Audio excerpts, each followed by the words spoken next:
Assalamu alaikum, peace. It's Nazir, one of the co-founders of OutstandingPersonalRelationships.com. And I just want to bring something to your attention, a common misconception I sometimes hear that is fascinating to me. And the reason I say fascinating is because one of my mentors told me a while ago that instead of using the word frustrating, it can really change the way you see an issue just by using the word fascinating. And it is indeed fascinating. And what I mean, there's a misconception when it comes to knowledge and information. Since we talk a lot here about your relationships, all right, your intimate relationships with your spouse or spouses, significant others, with your children, with your parents, we're going to be talking about and have taught about, teach about your relationship with money, your relationship with yourself, your relationship with the creator, your relationship, all of these different things, right? Now, we're Muslims. Okay, we're Muslims. We advocate personal development. But we don't only talk to Muslims. I mean, we deal with a number of different clients and individuals and students who are not Muslims. Okay, so we have a wide array of people from all over the world. And we're proud, alhamdulillah, and grateful to be Muslims. That's our foundation. Now, here's the thing, though. Here's the misconception. The misconception is that sometimes people think that personal development must come from a source and be Islamicized, or they think you take something and you Islamicize it. See, Islam is our foundation. And the Prophet, may peace and blessings be upon him, stated that wisdom is the lost property of a believer, or a word of wisdom is the lost property of a believer. See, one of the things when we fail to recognize sometimes, for example, one of my favorite books on leadership is 21 Irrefutable Laws of Leadership. So sometimes you come across individuals like, well, is there an Islamic source that I can get this from? And yeah, absolutely, there's an Islamic source. It hasn't been amalgamated and put into a certain thing where you can go and get a book on the Prophet ﷺ on leadership and the different things that he did from the Sirah. We already know that the best human being that ever graced the planet Earth was Prophet Muhammad sallallahu alaihi wasallam. We know that. Even many non-Muslims know that. If you look at the book, The 100 Most Influential People of All Time, he ranks number one, of course. But what he was able to accomplish in a period of 23 years, for example, the downfall of the Persian Empire. The Romans had already been fighting for over 2.5 centuries. All right. So for that to happen, establishing the first nation state, being superly successful, taking the backwards people who were mainly illiterate in the middle of a desert to really the highest level in the epitome of humanity and civilization. Alhamdulillah, this is part and through Islam. We know this, right? But I can't get a book yet on these certain principles of the Prophet ﷺ on leadership specifically to that subject matter. Of course, it's sprinkled and it's all throughout the Sirah, no question. But I'm a Muslim. But as a Muslim, if I'm encouraged to seek knowledge, to get information wherever you get it from, because this is the lost property of the believer, this is what spread us into different signs. This is when we count 1, 2, 3, 4, 5, 6, 7. This is why we use Arabic numerals. To this day, when we talk about algebra and mathematics and cipher with the all of these different things, you know, not all knowledge, but much knowledge where we even are today, where you're going over something on the internet or looking at binary code or different algorithms, really came from Muslims who went out and studied knowledge that did not have its source or foundation per se in Islam. But their source of foundation in Islam caused them to go out and get information. So when I talk about, for example, the 21 Irrefutable Laws of Leadership, I think every person should have it, especially every man should have it as an imam in his family, and growing up, he should be teaching his family these principles. Now, there are examples, if you're a Muslim and you studied Islam, that you can take from the Sunnah of the Prophet ﷺ and put into play. No problem. But the principles are universal principles. So when it comes to sociology, for example, or psychology, these different studies of different things, it's sociology, study of human societies and human interactions and so on, right? You know, shouldn't we be studying that? There's no Islamic sociology course. It's funny because sometimes Muslims are like, oh, well, this is not really from, a Muslim thing. We don't have to Islamicize something. We're already Muslims. We can take what's good and leave off anything that's bad. The great thing about it is the information that we share when it comes to personal development, professional development doesn't come from sources that are calling you to kufr or atheism or pulled from their source, if you will. Okay, so if we're talking about, for example, leadership law number 1 is the law of the lid. All right, let's say there's a scale of 1 to 10. 10 is an outstanding, awesome leader that's this high, and then there's 1 down here. So if you're a 5, if you're a level 5 and you don't lift your lid to go to 7, 8, 9, or 10, then as a level 5, you're only able to recruit or lead people, 4s and below. They may look up to a level 5. So it's increasing that leadership threshold. That's a principle. And that's law number 1. All of these laws act independently. There's nothing non-Islamic about it. There's nothing that goes against my belief system whatsoever. The challenge is, and I heard a khutbah yesterday, for example, when the imam was talking, and he was talking about sometimes we learn from these different sources and we feel we need to Islamicize it and so on and so forth. When, yeah, sometimes I guess that does happen. But when it comes in the study of life, why do we do this when it only comes to our personal development?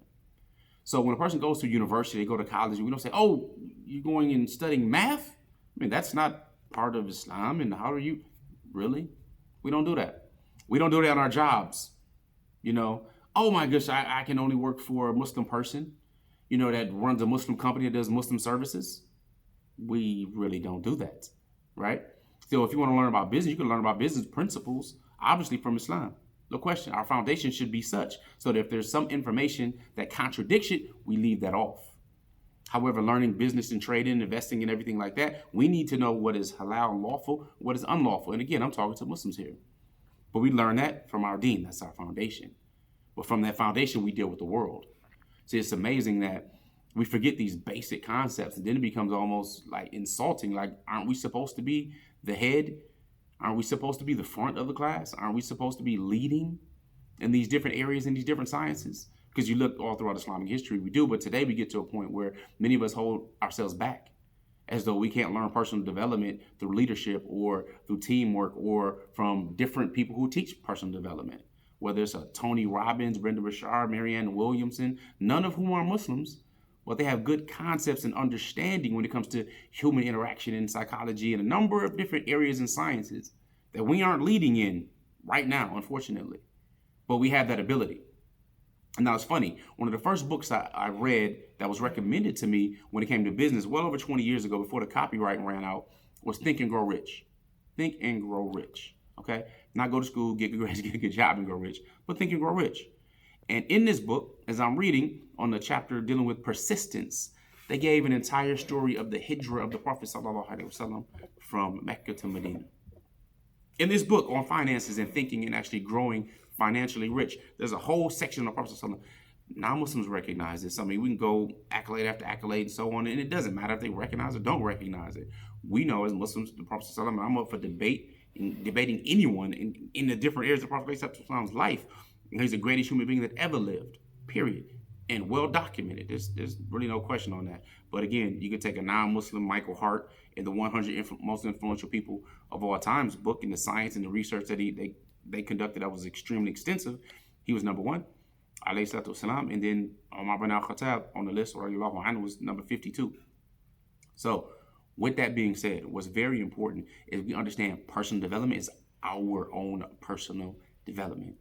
If you are a Muslim, your foundation is Islam. You have that filter, and that makes things that much more easy for you. But don't limit yourself and think that because something is not coming from a source or is dressed up the way you think it should be dressed up in this area, even though you don't deal with it in other areas, you're not going to a doctor saying, oh my goodness, if this doctor's not a Muslim, or that. No, you want to know they're qualified in that area and dealing with medicine.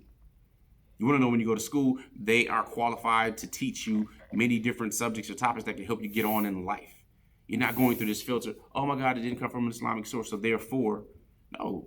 Well, if knowledge or wisdom is the lost property of the believer, that knowledge or wisdom belongs to us. That belongs to me. I need to go study it and search it. Hence, Muslims started studying astrology and started creating these different sciences and going deep into it, because that in and of itself gets you closer to Allah. So, as an example, one of my friends, our brother, Shadi Muhammad, Hafidhullah, he wrote a book on polygyny. No, it's a pretty good book. But he talks about the Coolidge effect and what the Coolidge effect is in psychology. It's not an Islamic concept. He talks about the Coolidge effect, which is something that's real. He talks about the different love languages in these books and how to deal with our spouses. All of this stuff, the foundation is Islam, because we're encouraged to be good to our spouses and do different techniques and tactics and learn about them and learn about the human beings and get along well and be, easygoing and all of these different things in Islam, right? So there are other complementary areas and studies and sciences where we can get better at it. And that book named a bunch of them because he's into personal development, learning from every source that he can, but the foundation is Islam. Real simple. So again, with that being said, don't confuse personal development and professional development coming from any source that's out here with knowledge and wisdom that could benefit you in your life, in your relationships. So I wanted to definitely evaluate your relationship with knowledge, your relationship with understanding how to gain knowledge and implement it in your life if you're a Muslim, or even if you're not Muslim. You know, if you're not Muslim and you might be Christian, you might be Hebrew Israelite or something, like, well, this doesn't come from here. That, you know, that usually doesn't really have as strict of a barrier as we do with Islam, because we have this sunnah, we have this code of life. It's codified and it's laid out. But with that being said, we are supposed to be leading. We're supposed to be getting information. So since that book hasn't been written yet that I know of, if you do know, leave in the comments. Let me know. Tag me in it, please. The Prophet ﷺ on leadership. Okay? Or we're going to have to write the book. And Allah Ta'ala knows best. May Allah Ta'ala grant us tawfiq. May Allah Ta'ala grant you tawfiq and understanding. Prayerfully, this information helped you, because sometimes there's just that internal conflict or confusion. You can pay $300 or $3,000 for a personal development course or workshop or seminar and come out better, even if it's conducted by non-Muslims. These are the ones that are conducting it anyway, by the way, that you can get access to. All right, and it's high-level information. So with that, apply what is beneficial to your life. Use your filter of your moral code and conduct, your faith, your Islam, your deen, and move forward. Don't mistake that, oh, this is now becoming Islamicized. Because the best leader that ever lived was the Prophet ﷺ. Best man, best human being sent to us as an example was the Prophet ﷺ. There's no denying that.